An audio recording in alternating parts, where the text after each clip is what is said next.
एक तंत्र विद्या भी होती है, क्या वो भी ज्योतिष का पार्ट है या तंत्र विद्या कुछ अलग है? ओम यम ओम कम ओम जम, ये क्या है? तंत्र है। तो अब इसमें होता क्या है कि व्यक्ति जो है तांत्रिक लोग सोचते हैं कि भाई हमने एक जो है किसी व्यक्ति की मुंडी रख दी या शमशान चले गए, ये तंत्र नहीं है, ये क्रिया है, ये तंत्र क्रिया है। तो तंत्र जो है ऐसी शक्ति होती है, सात्विक लोग होते हैं, जो तामसिक लोग होते हैं, वो क्या करते हैं कि भाई किसी को बोले कि भाई आप फलाना आदमी अगर आपको तंग कर रहा है तो आप जाके उसके घर पे उस शमशान की राख डाल दो। अब शमशान की जो राख होगी, मरे हुए व्यक्ति की जब राख होगी तो नेगेटिव पावर लेके आएगी वो। तो जब प्रयोग करना शुरू करता है कोई भी तांत्रिक, तो वो जब उस पर घेरा बनाता है तंत्र का, आपकी फोटो रख के घेरा बनाया, आपके ऊपर फोकस किया उसने, आपके ऊपर कील डाल दी, आपको गुड़िया, एक छोटी सी गुड़िया बना के वो कर दिया, तो आपका पुतला बना लिया, जैसे कुश, जैसे लव और कुश बना। तो क्या ये काला जादू तंत्र से ही रिलेटेड है या काला जादू अलग है? काला जादू हमारे देश में एक पुरातन कह ले या एक अलग से साइंस कह ले, एस्ट्रोलॉजी, ज्योतिष साइंस का हमारे देश में एक अलग ही प्रक्रिया मानते हैं। कुछ लोग कहते हैं ज्योतिष शास्त्र वो शास्त्र है जिससे आप अपने भविष्य को देख सकते हैं। ज्योतिष शास्त्र कुछ लोग कहते हैं जो आपकी ग्रह है वो आपके पूरे जीवन को नियंत्रित करता है और आपका पूरा जो जीवन है आपके ग्रहों के अनुरूप चलता है। कुछ लोग कहते हैं कि ज्योतिष सिर्फ एक मिथ है, ये झूठ है, ज्योतिष कुछ नहीं होता। तो एक्चुअल में क्या होता है, एस्ट्रोलॉजी क्या है? आज हमारे साथ दिल्ली के जाने माने एस्ट्रोलॉजर आचार्य संजय शर्मा जी हैं, क्योंकि हम सबको शायद नॉर्मल लाइफ में ज्यादा पता नहीं है ज्योतिष क्या होता है। तो हमारे साथ ज्योतिष के ऊपर चर्चा करने के लिए दिल्ली के जाने माने संजय शर्मा जी हमारे स्टूडियो में आज हैं। तो मैं संजय शर्मा जी का बहुत बहुत स्वागत करती हूँ। आपका बहुत बहुत स्वागत है संजय शर्मा जी।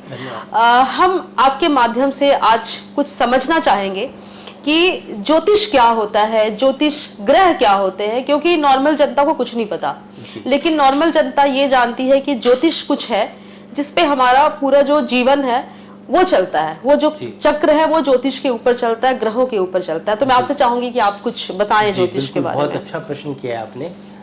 देखो, ज्योतिष का अर्थ होता है ज्योति जमा ईश। ईश का मतलब होता है ईस्ट, ईस्ट का मतलब होता है समय। जिस पर्टिकुलर टाइम ऑफ बर्थ पे आप पैदा होते हो वो समय कहलाता है। ईस्ट का मतलब होता है कि जब कोई भगवान की आप पूजा करते हैं, क्योंकि हर इंसान जो है 5 तत्वों से बना है, 5 एलिमेंट्स से बना है। भूमि, गगन, वायु, अग्नि और नीर, 5 तत्व हैं। तो भगवान जो शब्द बनता है भ ग वा आ न, तो ये 5 तत्वों का ही एक एलिमेंट है जिसको हम कॉम्बाइन करते हैं तो भगवान बन जाता है। उसको हम कहते हैं भूमि, गगन, वायु, अग्नि और नीर। तो ये 5 एलिमेंट्स हैं। दुनिया जो चलती है, जो हमारा शरीर चलता है, उसमें आप देखें कि 2/3 पानी है, 72% जो हमारी बॉडी में पानी होता है। ऐसे यूनिवर्स के अंदर भी आप देखें 72% पानी है और सारी दुनिया जो रह रही है 30% के 29% पे रह रहे हैं। चाहे टापू देखें, सब देखें, ब्रह्मांड उसी प्रकार से चलता है जैसे ही जीव उत्पन्न होता है। ऐसे ही कहा जाता है कि ब्रह्मांड जो है, आप देखें ग्लोब को देखें, 360 डिग्री का है। अब 360 को अगर 12 से डिवाइड कर दो तो 30 अंश की एक राशि है, क्योंकि ज्योतिष एक साइंस है पूरा, और उसमें 12 जो है राशियां होती हैं, 27 नक्षत्र हैं, एक अभिजित नक्षत्र है। जैसे आप 366 दिन कहते हो, ऐसे एक अभिजित नक्षत्र हो तो उसका भी समय होता है। तो ज्योतिष क्या एक बहुत बड़ी साइंस है। हमारे वेदों में, पुराणों में जो पहला मंत्र ही आता है, ओम अग्नि मिले पुरोहितम यजस्य देव मृतिजम होतारम रत्नधातमम। तो ज्योतिष एक बहुत बड़ा विस्तार सब्जेक्ट है, और कहते हैं कि जैसे अनंत जो है, इन्फिनिटी है, उसी प्रकार से ज्योतिष एक ऐसा शास्त्र है जिसका जैसे समुद्र की गहराई को आप नहीं नाप सकते। कहते हैं आप जब समुद्र में जाते हो तो आप सबसे पहले देखते हो कि पानी है ऊपर, आप उसकी दूसरी सतह पे जाते हो, तीसरी सतह पे जाते हो, चौथी सतह पे जाते हो। अगर आप समुद्र के अंदर चलते जाओ तो वहाँ पर फिर से आपको जो है एक अग्नि का पिंड मिलेगा, क्योंकि वहाँ पे गर्मी मिलेगी, आपको आग मिलेगी, जैसे लावा मिलेगा, क्योंकि ब्रह्मांड का यूनिवर्स एक ही है। आप देखते हो ब्लैक होल जो है, आप ब्रह्मांड से बाहर निकलते हो तो भी होता है, अगर आप पाताल लोक में जाओगे भी तो भी जो है ब्लैक होल होता है। तो जो सृष्टि की रचना की है भगवान ने, कहते हैं कि जो जीवन जो चलता है वो कहते हैं कि नर से नीर बना है और नीर से नर बना है, अर्थात जल से ही सृष्टि की उत्पन्नता होती है अगर जल तत्व ना हो। अगर मान के चलो सृष्टि के अंदर हमारे पास पानी नहीं हो, हमारी बॉडी के अंदर ऑक्सीजन नहीं बनेगा, और जिसको हम प्राण बोलते हैं, प्राण वायु कहते हैं, तो जो हम जल पीते हैं, कोई भी साधन लेते हैं, तो उससे हमारे प्राण वायु चलती है। आप देखेंगे जब आप सांस लेते हो तो इट्स कॉल्ड ए प्राण। आप जब सांस ले रहे हो प्राण है शरीर के अंदर, और आत्मा जो है वो सोल है। अगर सोल शरीर से निकल जाएगी तो जो शरीर है वो नश्वर हो जाएगा। तो ये सब प्लैनेट्स की मूवमेंट के हिसाब से होता है। और कोई कहता है कि ये मिथ्या है, मिथ्या बिल्कुल नहीं है, क्योंकि जितनी भी क्या है कि शक्ति, एनर्जी, क्योंकि सारी चीज़ें एक एनर्जी से चल रही है, दुनिया पूरा ब्रह्मांड एक एनर्जी से चल रहा है। आप देखें कि जब भूकंप आता है तो पूरी धरती हिल जाती है, एक एनर्जी है वो।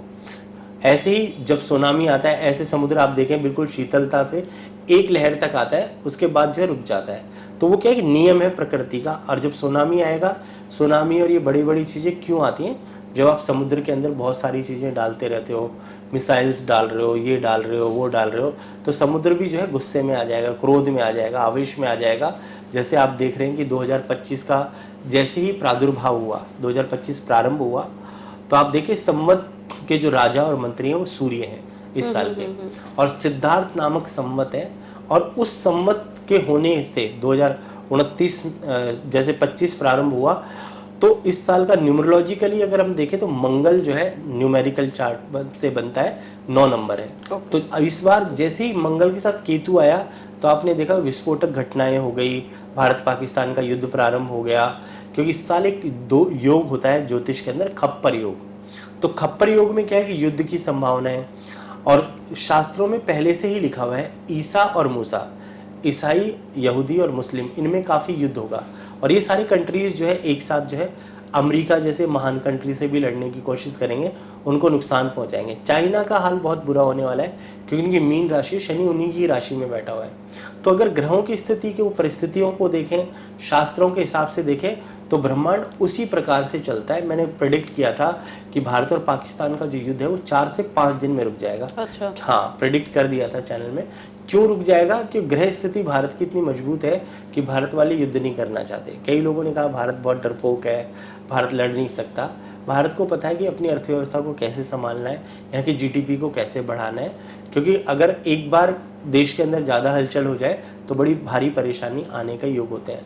अभी आप देखें कि ईरान का युद्ध जो चल रहा है, इजराइल और ईरान का, उनको काफ़ी क्षति उठानी पड़ी है। रशिया का युद्ध देखें, काफ़ी जो उनकी माली हालत ख़राब हो गई है। परमाणु बम की बात कर रहे हैं हम लोग, परमाणु देखो सबके पास है, सारे देशों के पास है, गुप्त रूप से सबने बना रखा है। अगर एक भी परमाणु, एक हिरोशिमा वाले परमाणु से इतना ज़्यादा ख़राब हो गया, कितने लोग अभी तक जो है अपाहिज होकर के पैदा हो रहे हैं जापान के अंदर। और जापान ही एक ऐसा देश है जो टोक्यो है, जो सबसे बड़ा माना जाता है कि जितने भी हम प्रदेश देखते हैं उनमें सबसे बड़ा टोक्यो है। तो क्या है कि शास्त्रों के हिसाब की अगर हम बात करें तो जापान से आप देखें सूर्य पहले उदय होता है, क्योंकि वहाँ की एनर्जी सबसे ज़्यादा हाई है। पर ग्रोथ के मामले में अमेरिका ज़्यादा है। क्यों? क्योंकि प्रकृति और नेचर का बड़ा भारी फर्क पड़ जाता है। तो ऐसे ही आपका व्यक्ति का जो नाम होता है, राशि होती है, ऐसे ही सबकी राशि बनती है एक एक। तो ज्योतिष की कैलकुलेशन है कि सूर्य को अगर 5:26 पे आना है ना 1 अप्रैल को, तो 5:26 पे ही आएगा, 27 पे नहीं आएगा। क्योंकि ज्योतिष की कैलकुलेशन गणना जो है एक सूर्य की गति के ऊपर चलती है, चंद्रमा की गति के ऊपर चलती है, कि जिस प्रकार से सूर्य और चंद्रमा की गति परिवर्तित होती है। आप देखिए ग्रहण लगता है तो गतियों से ही संसार चल रहा है। तो अब क्या है कि जब अमावस्या की रात होती है तो हम कह देते हैं कि नेगेटिव एनर्जीज बूस्ट कर गई हैं, क्योंकि चारों तरफ अंधेरा रहेगा, रोशनी नहीं होगी। ऐसे ही शास्त्रों में कहा जाता है कि अंधेरे में खाना नहीं खाना चाहिए, क्योंकि भी तो लाइटों का जमाना आ गया। तो पहले में क्यों मना करते थे? क्योंकि कीड़ा आ जाएगा, पतंगा आ जाएगा, कुछ भी आ जाएगा। ऐसे सूर्य की रोशनी में सारे काम करे जाते हैं। कि 2 तरह के लोग होते हैं, एक कहते हैं कि अंधकार में रहने वाले, एक प्रकाश में रहने वाले। अंधकार में जो लोग रहते हैं, जिनको नेगेटिव पावर अट्रैक्ट करती है, वो हमेशा अंधकार में रहेंगे, उनके पास ज्ञान नहीं होगा। इसी प्रकार जो हाथ होता है ये 5 तत्वों से ही बना है। भगवान ने इसलिए 5 उंगलियां हमारी बनाई हैं। तो अब ये क्या है कि जैसे सबसे जो छोटी उंगली है वो तम का प्रतीक है, अंधकार का प्रतीक है, अज्ञान का प्रतीक है, इलेक्ट्रिसिटी का प्रतीक है, क्योंकि सबसे छोटी है। ये रज का प्रतीक है, आपके पास रुपया, पैसा, धन, दौलत, मान, सम्मान, मर्यादा। और कलयुग का जो सत्य है वो शनि है, न्यायाधीश है। आप देखो न्याय का कार्य करती हो तो इस सत्य का प्रतीक है। सत्य चाहे कितना भी हराने की कोशिश करे, सत्य एक दिन जीतेगा ही जीतेगा। ऐसे ये हमारा अहम होता है। व्यक्ति कहता है कि जो कुछ किया मैंने अच्छा किया, बुरा दूसरे पे डाल दिया। तो ये वाली उंगली हमारी कभी भी अहम नहीं लाना चाहिए। जब अहम आ जाएगा आदमी के अंदर तो ये सोच लो कि वो अशांति की तरफ जा रहा है। कहते हैं कि अहम तो जो है रावण का नहीं रहा, बड़े बड़े का नहीं रहा, तो कहते हैं अहम को हमेशा त्यागना चाहिए। और शास्त्र में एक मंत्र आता है, धरती क्षमा दमोस्तम सोच्यम इंद्रिय निग्रह धीर विद्या सत्यम क्रोधोति धर्म लक्षणा। धर्म के लक्षण यही बताते हैं कि हमें धैर्य सीखना है। और ये जो अंगूठा होता है ब्रह्म होता है। जब आप माला करते हो, पूजा करते हो, तो अहम को जो है ब्रह्म से दबाया जा सकता है। अच्छा। ब्रह्म क्या है? आत्मज्ञान, आत्म अनुभूति, आत्म तत्व, आत्मशोध, आत्मशोध्यामी। तो हमारे शरीर के अंदर जो आत्मा की शुद्धि के लिए जब जल पीते हो आप, तो बोलते हो अमृतोपस्तनमसि स्वाहा, कि हम अमृत में तुल्य हो जाए, अमृता प्रधानमसि स्वाहा। तो हम बात कर रहे थे ज्योतिष की। तो ज्योतिष एक बहुत बड़ी साइंस है। उसमें जो भी चीज़ है वो 9 पे मैथड करती है। आप देखें कि अगर आप ब्रह्मांड को देखेंगे तो उसमें 27 जो है नक्षत्र है, उसमें 9 राशियाँ होती है। तो अगर आप 9 से मल्टीप्लाई करोगे तो 108 बन जाएगा। अच्छा। ऐसे ही 9 ग्रह हैं, 9 प्लैनेट माने जाते हैं। क्योंकि उसमें क्या है कि सबसे पहला जो सूर्य, चंद्रमा है, आपका मंगल है, बुध है, बृहस्पति है, शुक्र, शनि, राहु और केतु। ये क्या है कि राहु और केतु क्या है, उत्पन्न हुए समुद्र मंथन से। जब ये अमृत पीने की कोशिश कर रहे थे, भगवान विष्णु ने जो है इनका जो सर है अपने चक्र से अलग कर दिया था, तब ये उत्पन्न हो गए। तो क्या है कि ये सब जितने भी ग्रहों को माना जाता है, जब भी राहु केतु की दशा आती है, केतु की दशा आती है आदमी स्पिरिचुअलिटी की तरफ भागता है। अच्छा। राहु की दशा आएगी तो वो नेगेटिव कार्यों को करने तो क्या इन सब ग्रहों का अपना अपना एक नेचर है? बिल्कुल नेचर होता है। और आदमी की प्रकृति और नेचर वैसे ही बदलता है। गुरु का मतलब होता है ज्ञान देने वाला। आप देखो शनि जो है न्यायाधीश बनाता है। ऐसे ही अगर जुआ का कोई काम कर रहा होगा तो उसका राहु प्रबल होगा, पूजा पाठ का काम कर रहा होगा तो उसका गुरु अच्छा होगा। ऐसे ही मंगल जो है आपको आर्मी में लेके जाएगा, पुलिस में लेके जाएगा। बुध आपको कम्युनिकेशन देगा। शुक्र आपके जीवन में लग्जरी भर देगा। तो आप देखें कि अब जैसे अमिताभ बच्चन का 2 बनता है, तो 2 नंबर जो है वो उनको आर्ट की फील्ड में ले गया, है ना। ऐसे जिनका 2 नंबर तो आर्ट की फील्ड में चले जाए, जिनका 6 नंबर बनता है वो ग्लैमर फील्ड में रहते हैं। जैसे मेरा 7 है तो मैं स्पिरिचुअल फील्ड में, मैं 16 सितंबर को पैदा हुआ तो मेरे को 7 नंबर अट्रैक्ट करता है, तो मैं हमेशा स्पिरिचुअलिटी में रहना चाहता हूँ। तो ऐसी हर एक का नंबर, ग्रह, नाम, इन चीज़ों का बड़ा प्रभाव होता है। और ज्योतिष के अंदर बड़ी डेप्थ है, हर चीज़ के ऊपर देख सकते हो आप। जैसे आपके जितने भी आप जब लिखते हो, राइटिंग से भी देखा जाता है। कई लोग देखो ऊपर लाइन नहीं डालते, तो उनका आकाश तत्व स्ट्रॉन्ग होता है। अच्छा। आप देखें पायलट को, अगर आप देखोगे ना ध्यान से, तो आपको पायलट हमेशा घने बाल वाला मिलेगा, उसके बाल हमेशा ज़्यादा होंगे, क्योंकि हमेशा लोहे को पकड़ता है। लोहे की फैक्ट्री में काम करने वाला ऑटो ड्राइवर देखोगे, कोई भी ड्राइवर देखोगे तो बाल ज़्यादा ही मिलेंगे। क्यों? क्योंकि उसके पास लोहा अट्रैक्ट कर रहा है, उसको शनि अट्रैक्ट कर रहा है। तो ऐसे ही हर चीज़ का ना नियम बनाया गया है।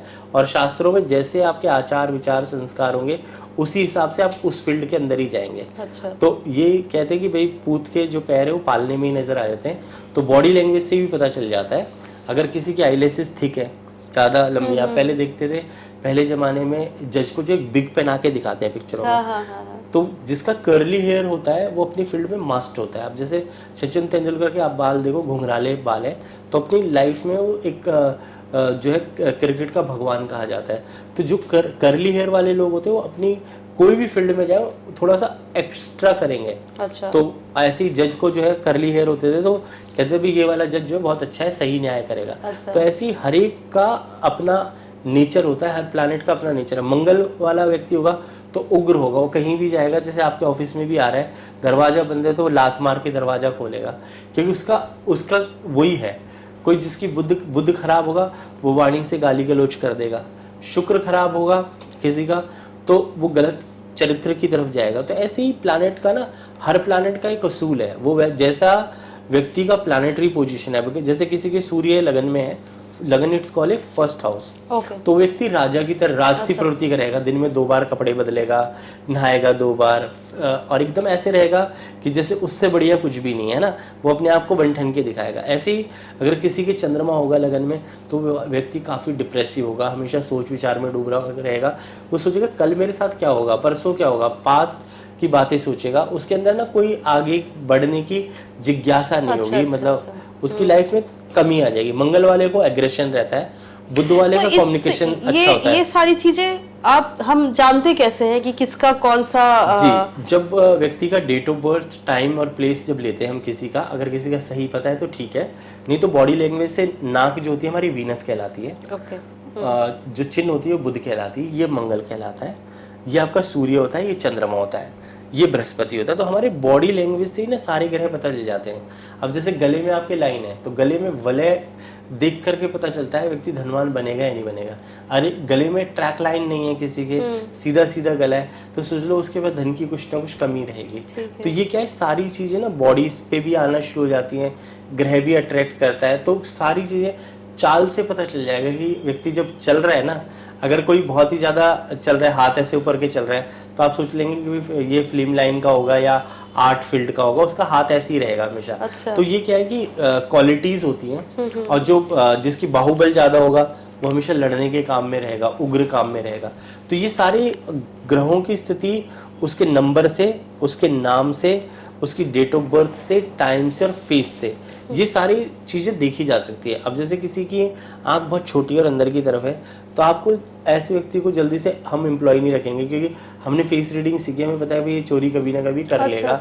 तो ऐसे बॉडी से ही सब चीज़ें पता चल जाती है। अब जैसे कोई क्रिमिनल है, तो हम देख लेंगे भी ऑब्लॉन्ग फेस है इसका, तो ऑब्लॉन्ग फेस वाला जो व्यक्ति हो वो क्रिमिनल जरूर होगा, वो क्राइम जरूर कर देगा, क्योंकि उसकी क्वालिटी है वो। तो वो क्या है कि जब आप किसी को हायर करती हैं, बड़ी बड़ी कंपनीज जब हायर करती हैं, तो अब जैसे कोई स्पेसिफिक कोई कंपनी सीईओ हायर कर रही है, तो मुझे इनवाइट करेंगे, वो बहुत सारी कंपनीज मुझे इनवाइट करती हैं कि भाई हमारा देखो ये सीईओ आ रहा है, कह तो रहा है मैं इतना बड़ा काम कर दूंगा, पुराने रिकॉर्ड इसके अच्छे हैं, पर हमारे लिए कैसा रहेगा। अब मान के चलो उसकी कुंडली में फैशन फील्ड का काम ही नहीं है, और वो जॉइन फैशन फील्ड कर रहा है, तो कुछ नहीं कर पाएगा। अच्छा। उसने मार्केटिंग करी, सब कुछ करा, पर अच्छी अच्छी चीज़ें करी, पर कुछ चीज़ों में लोग कामयाब नहीं हो पाते। तो इसीलिए जो है ग्रह की स्थिति का बड़ा भारी फल होता है। अब जैसे जेट एयर बेचने वाली कंपनी है, अगर जेट एयर इसका जो सेल पर्सन है, अगर इसका शनि अच्छा नहीं है और बुध भी अच्छा नहीं है, तो बेच ही नहीं पाएगा, क्योंकि वो 2 साल तक भी जॉब करेगा तो भी नहीं बिकेगा उसके हाथ से। अच्छा। तो ग्रह का बड़ा भारी प्रभाव होता है, इसलिए लोग ज्योतिष को दिखाते हैं और ज्योतिष को मानते हैं। और ज्योतिष मैं कहूँगा जरूर मानना चाहिए, क्योंकि आपके ऊपर हर चीज़ का इफेक्ट होता है। अब पानी अगर आप पीते हो तो पानी से एक एनर्जी आती है, खाना खाते हो उससे एक एनर्जी आती है। ऐसी नाम, जैसे मेरा नाम संजय है, आपका नाम वंदना है, तो उसका नाम का प्रोनाउंसिएशन का जो है असर होता है हर चीज़ का। तो ये क्या है कि ऐसा नहीं है कि ज्योतिष कोई साइंस नहीं है, बहुत बड़ी साइंस है। हमारे 4 वेद हैं, आप देखें तो चारों वेदों में धर्म, अर्थ, काम और मोक्ष की बात की जाती है। तो ऐसे ही जो जो हमारी चीज़ें बनाई गई हैं शास्त्रों के हिसाब से, जो जो गुण होते हैं वो हर व्यक्ति में वैसे ही तामसी गुण आता है। अब जैसे मांसाहारी आदमी होगा तो उसके अंदर तामस गुण जरूर आएगा, क्योंकि उसका भोजन, आचार, विचार और संस्कार वैसा ही हो जाता है।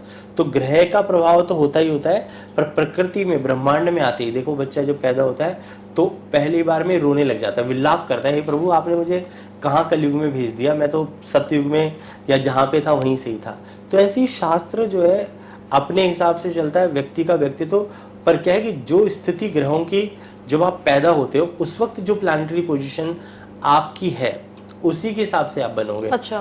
पर कहते हैं कि कर्म के द्वारा जो है उसको मिटाया जा सकता है। जो आपका पास्ट कर्म है उसकी रेमेडीज क्या होती है, पूजा पाठ, धर्म, कर्म, क्या होता है। अगर किसी का राहु खराब है पंचम भाव में तो उसको संतान उत्पत्ति नहीं होगी, क्योंकि the curse of snake in previous life because of the star of Rahu. तो उससे क्या होगा कि उसको संतान नहीं होगी। अगर किसी का बुध खराब है तो आप सोचें नपुंसक का श्राप है। चंद्रमा अगर पंचम भाव में है तो उसको किसी विडो स्त्री का श्राप है। तो अब जैसे आपने उसकी रेमेडी की, उस बहुत बड़े सारे डॉक्टरों को दिखाया, मैं ऐसे कई गायनोकोलॉजिस्ट को जानता हूँ कि जिनका खुद का ना बहुत बड़ा क्लिनिक है, पर उनके खुद के बच्चे नहीं हो रहे, पर लोगों के बच्चे कर रहे हैं। अच्छा। तो अब क्या है कि जब दोष लगा हुआ है, अब उन्होंने मुझे, किसी ने मेरे को रिकमेंड किया, कुंडली दिखाई, मैंने बताया आप ये कर लो, चावल खाना बंद कर दो, बस एक चीज बंद कर दी, उस बच्चा हो गया। तो क्या ग्रह का बहुत बड़ा प्रभाव होता है। और ग्रहों को हम ये नहीं कह सकते कि ग्रह जो है होते ही नहीं है, और जिसने भी कहा है मिथ्या बात है। ग्रहों का, शास्त्रों का, सबका प्रभाव होता है।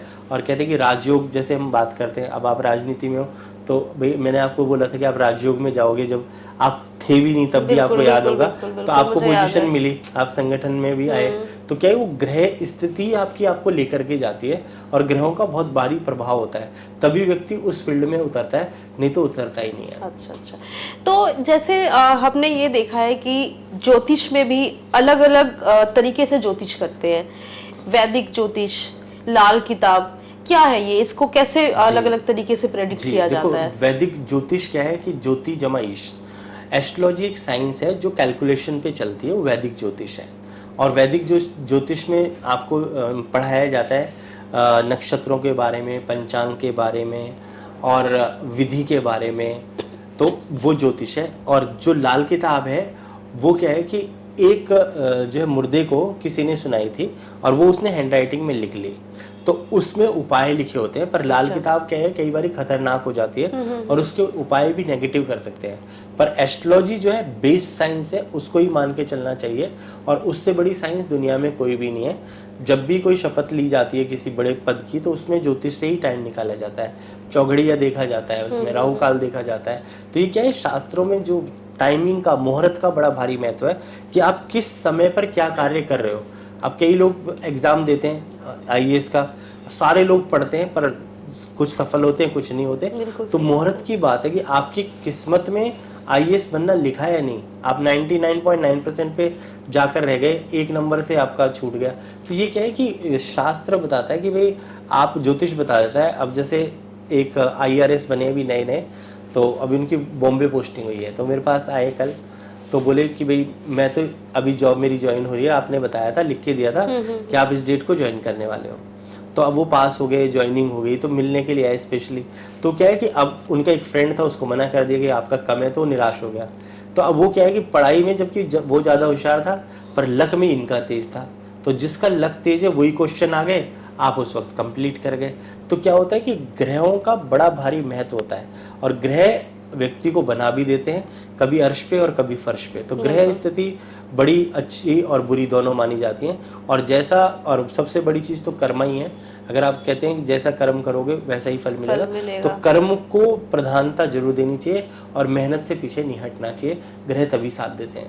अच्छा, हमने ये भी देखा है आचार्य जी कि कितनी बार ज्योतिष ये कहते हैं कि यदि आपके जो ग्रह है, प्लैनेटरी पोजीशन वीक है या नहीं काम कर रहे हैं, तो उनके लिए रेमेडियल कुछ स्टोन्स वगैरह दिए जाते हैं। तो क्या वो मतलब वर्क करते हैं या जी फिर? बिल्कुल। देखो, ग्रहों की ना अवस्थाएं होती हैं, जैसे बाल अवस्था, युवा अवस्था, वृद्धावस्था।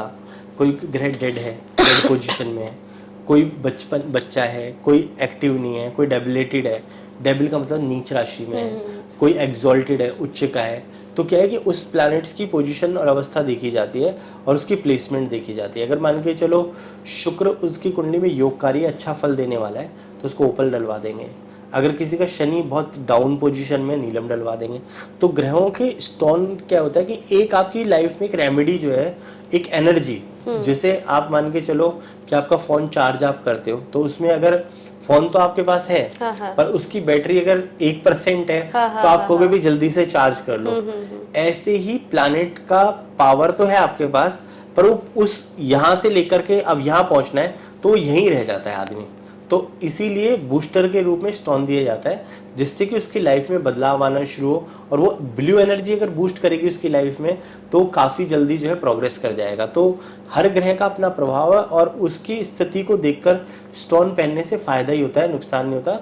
और रुद्राक्ष पहनने से सबसे बड़ी पावर मिलती है। अच्छा, तो क्या ऐसा भी, जैसे हम स्टोन्स पहनने की बातें करते हैं कि हम स्टोन्स पहन ले तो स्टोन से ही सारा कुछ हो जाएगा, हमें और कुछ करने की जरूरत नहीं है? देखो, मैंने अभी एक बात बोली कि कर्मण्ये वाधिकारस्ते माँ फलेषु कदाचन माँ कर्म फल हेतु भूर्माते संगो अस्तु कर्मणि।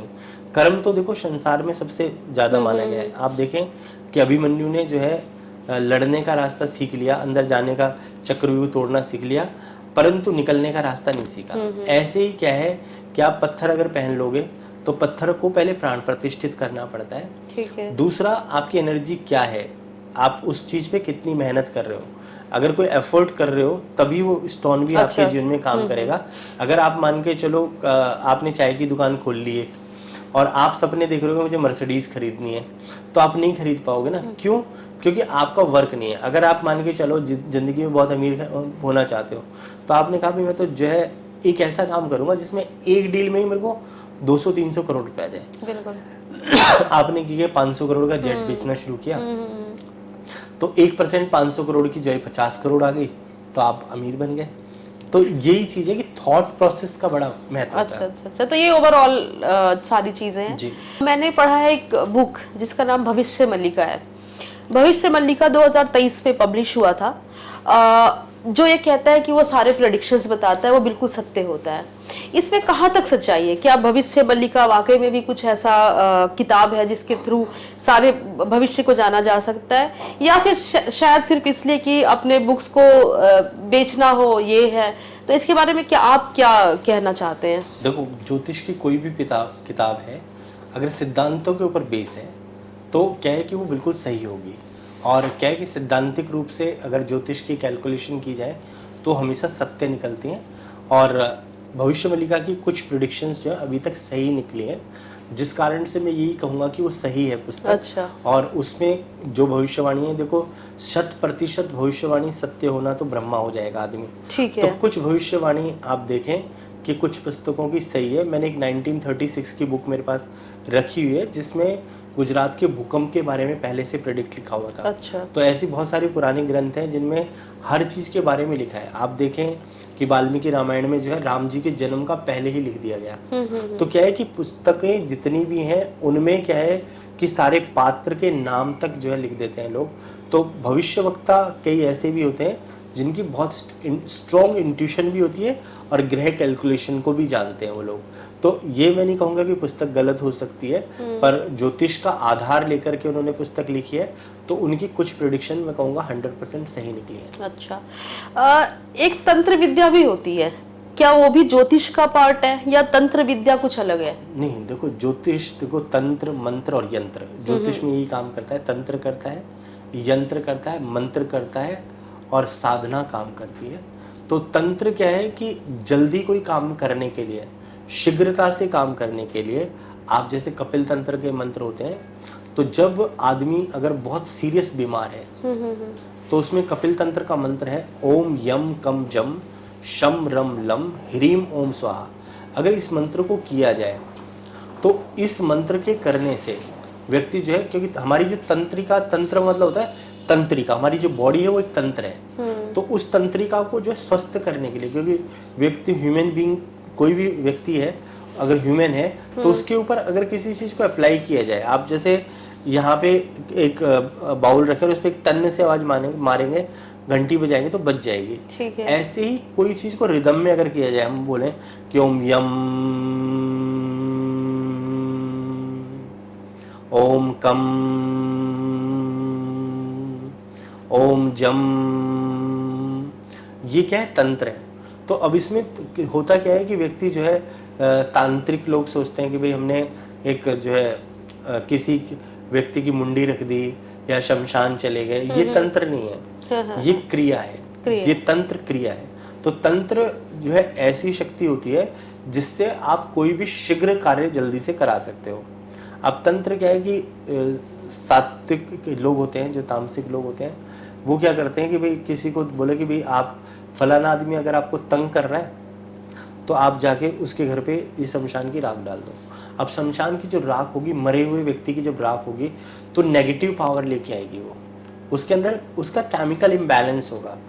अगर किसी के खाने में डाल दी तो पागल हो जाएगा आदमी। अच्छा। तो अब ये क्या है? तंत्र नहीं है, ये क्रिया है। तो वो व्यक्ति क्या है कि ऐसे तंत्र जो लोग करते हैं, मैं उसका विरोध, घोर विरोध करता हूँ। क्योंकि ऐसा कभी भी किसी के घर में अगर कोई नेगेटिव चीज़ें आप डाल रहे हो, कुछ कर रहे हो, तो वो क्या है कि जीवन के लिए, किसी के लिए जन्म मृत्यु के लिए हानिकारक हो सकती है।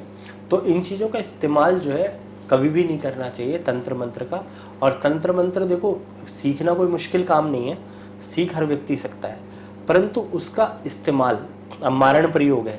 तो ज्योतिष में क्या है, ये शब्द जो है मारण है, स्तंभन है, ये सारे प्रयोग होते हैं। जैसे आप यहाँ बैठी हैं, तो मैं अगर 1 महीने के लिए कोई मंत्र आपके ऊपर करना शुरू करूँ तो आप पे कष्ट जरूर आ जाएगा, क्योंकि वो मैं एक एनर्जी नेगेटिव आपके ऊपर भेज रहा हूँ। बगलामुखी का मंत्र जब करते हैं तो दुश्मन के नाश के लिए करते हैं। तो ये क्या है कि सारी एनर्जीज होती हैं और जैसे 10 महाविद्याएं, काली तारा महाविद्या, षोडशी भुवनेश्वरी, भैरवी छिन्नमस्ता च, मातंगी कमलात्मिका, एता 10 महाविद्या, सिद्ध विद्या प्रकृता, ये 10 जो है तंत्र की देवियां हैं। तो जब तंत्र किसी के ऊपर प्रयोग किया जाता है तो व्यक्ति अपनी सुध बुध भूल जाता है, वो अपने संतुलन में नहीं रहता। आप जब प्रयोग करना शुरू करता है कोई भी तांत्रिक, तो वो जब उस पर घेरा बनाता है तंत्र का, आपकी फोटो रख के घेरा बनाया, आपके ऊपर फोकस किया, उसने आपके ऊपर कील डाल दी, आपको गुड़िया, एक छोटी सी गुड़िया बना के वो कर दिया, तो आपका पुतला बना लिया, जैसे कुश, जैसे लव और कुश बना। तो ऐसे क्या है कि सारी चीजें जो है ना, आप दुनिया के अंदर आप ये सोचो, जो शब्द बनाए ना वो चीजें सारी होती हैं, ये समझो। अब जैसे ब्रह्मास्त्र बोलते हैं, ब्रह्मास्त्र जो है पहले जमाने में कहा जाता था, तो आजकल मिसाइल्स आ गई। बिल्कुल ऐसे ही तंत्र भी बहुत बड़ी क्रिया होती है। तो तंत्र के जो जानकार होते हैं, जो असली जानकार होते हैं, वो अपने फायदे के लिए किसी को नुकसान नहीं पहुंचाने। पर जो कुछ गलत लोग होते हैं पैसा कमाने के लिए, लोग तंत्र का इस्तेमाल करना कलयुग में शुरू कर दिया लोगों ने, तो मैं कहूँगा वो गलत है, ऐसा कोई प्रयोग नहीं करना चाहिए। तंत्र होता जरूर है, ये मैं मानता हूँ। तो क्या ये काला जादू तंत्र से ही रिलेटेड है या काला जादू अलग है? काला जादू कुछ नहीं होता। काला जादू में क्या है कि आप जैसे काली बिल्ली है, ठीक है ना, आप क्या है कि कोई भी जब तंत्र का प्रयोग करते हो, काला जादू की बात करते हैं हम लोग, तो ये सारे जादू टोने ये सब होते हैं। अब जैसे किसी के यहाँ पर लाके आपने कुछ चीज़ें नेगेटिव फेंक दी घर के बाहर, कोई नेगेटिव प्रयोग कर दिया कुछ भी, तो जैसे कोई भी ऐसा प्रयोग कर दिया, तो अब जिनको ज्ञान है वो तो हटा लेंगे अपनी चीज़ें, पर बेचारे जिनको ज्ञान नहीं है, बहुत सारे लोग ऐसे हैं कि उनका काम नहीं चल रहा, अब परेशान हो के आए कि पंडित जी देखो ये क्या हुआ है हमारे ऊपर, और सारा कुछ ग्रह स्थिति सब कुछ पॉजिटिव है, उस वक्त उनके उद्धार के लिए कोई प्रयोग करना पड़ेगा तो हम करेंगे। तो पर क्या गलत कोई भी चीज, क्या काला जादू होता है, लोग बांध देते हैं बिल्ली और कुत्ते का चित्र बना करके और दो लोगों को लड़ा देंगे आपस में। तो ये क्या है कि जो जीव जिससे लड़ने वाला है तो तंत्र प्रयोग में होता है, काले जादू में आता है। अच्छा अच्छा। अभी रिसेंटली एक पोस्ट बहुत वायरल हो रहा था कि एक मैच चल रहा था और एक लेडी बैठी हुई गुड़िया बनाकर उस पे वो कर रही थी, तो क्या ऐसे काले जादू भी किए जा सकते हैं? देखो, अगर उसके पास कोई शक्ति का इस्तेमाल करना जानती है वो, तो क्या है कि ब्रह्मांड में क्या है कि कोई भी शक्ति इतनी जल्दी नहीं चलती, क्योंकि भगवान जो थे, भगवान राम भी थे चाहे कृष्ण भी थे, तो शक्तियों को पहले ना अवतरित करना पड़ता है, बुलाना पड़ता है। अच्छा। आवाज करना पड़ता है, आवाहन करना पड़ता है। जब तक शक्ति का आवाहन करना नहीं आएगा, कलयुग में तो 99% शक्ति आवाहन बहुत कम लोग जानते होंगे, 1% लोग ही होंगे दुनिया में जो पूजा पाठ बहुत करते हैं, वो आह्वान कर सकते हैं। पर जो झूठे होते हैं वो तो दिखाने के लिए, वीडियो बनाने के लिए, रील बनाने के लिए सब आजकल कर रहे हैं। अच्छा। असली जो तंत्र मंत्र करने वाले लोग हैं उस क्रिया को कभी भी नहीं दिखाएंगे, वो अपने शांत बैठे रहेंगे और चीजें बता देंगे, पर असली चीज कभी भी नहीं बताएंगे। ठीक है, कभी कोई ऐसा आपके पास केस आया हो आचार्य जी जिसमें तंत्र विद्या की गई हो और आपने उसको? देखो, ऐसे बहुत सारे लोग आते हैं मेरे पास और जिनके ऊपर कोई ना कोई प्रयोग किया जाता है। तो अब जैसे किसी के घर पे और उस व्यक्ति पे कुछ किया, तो उसके लिए मैंने जो है उसको जो है मूंगा डलवा दिया ज्योतिष के हिसाब से, और हनुमान चालीसा का पाठ बोल दिया। तो जब आप पॉजिटिव एनर्जी पे जाते हो, देखो जिसके घर पे कुछ किया होता है ना, एक तो वहाँ पर बहुत गंदगी होगी, कूड़ा कबाड़ा, सफाई नहीं होगी, चप्पल जूते पड़े होंगे फैले हुए। अच्छा। मतलब सफाई बिल्कुल नहीं होगी, लोग घर के सदस्य अपने आप में ही लड़ रहे होंगे। तो अब वो क्या है कि उनके घर में जब खाना खाएंगे वो लोग, तो खाने की प्लेट भी टेबल पे छोड़ देंगे, बेड पे बैठ के खाना खाएंगे, तो नेगेटिव एनर्जीज को वो इनहेंस कर रहे होते हैं। और जिनके ऊपर किया होता है तो उसको बोलते हैं कि कई बार पिशाच दोष होता है, कुंडली में शनि राहु की युति हो या कोई पाप ग्रह की युति हो, तो ऐसे लोगों के ऊपर तंत्र बहुत जल्दी हो जाता है। तो उनको ठीक करने के लिए फिर दुर्गा सप्तशती या पाठ का सहारा, मंत्र शक्ति का सहारा, यज्ञ का सहारा, क्योंकि हमारे यहाँ पे सबसे जो पवित्र माना गया है वो यज्ञ माना गया है, क्योंकि यज्ञ की क्रिया से ना सारी चीजों को ठीक किया जा सकता है। ये तो शुरू से ही हमारे वेद में या हम जिसको भी देखें उसमें पुराणों में लिखा गया है। तो इसमें हम जैसे ज्योतिष आपने मैंने सुना था कि आप अपने जैसे अभी दिल्ली में भारतीय जनता पार्टी की सरकार आई, आप उसके पहले ही आपने प्रेडिक्शन दिया था कि भारतीय जनता पार्टी की सरकार आएगी और कोई ना कोई महिला मुख्यमंत्री होगी, या आपने एक प्रेडिक्शन दिया था कि आरसीबी जीतेगी। तो ये कैसे, कौन सी ऐसी विद्या जिससे आप प्रेडिक्ट कर देते हैं कि ये सब पॉसिबल है?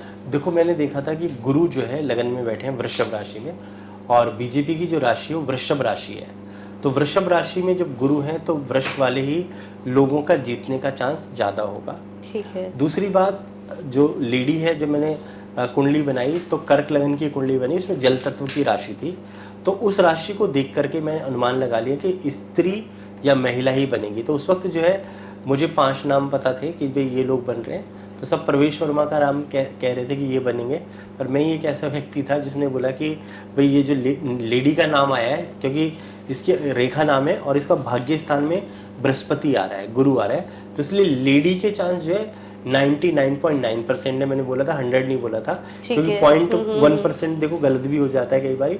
तो पर क्या है कि वो प्रेडिक्ट मेरा बिल्कुल सही बैठे दोनों प्रेडिक्शन, और बीजेपी की सरकार भी बनी और रेखा गुप्ता मुख्यमंत्री भी बनी।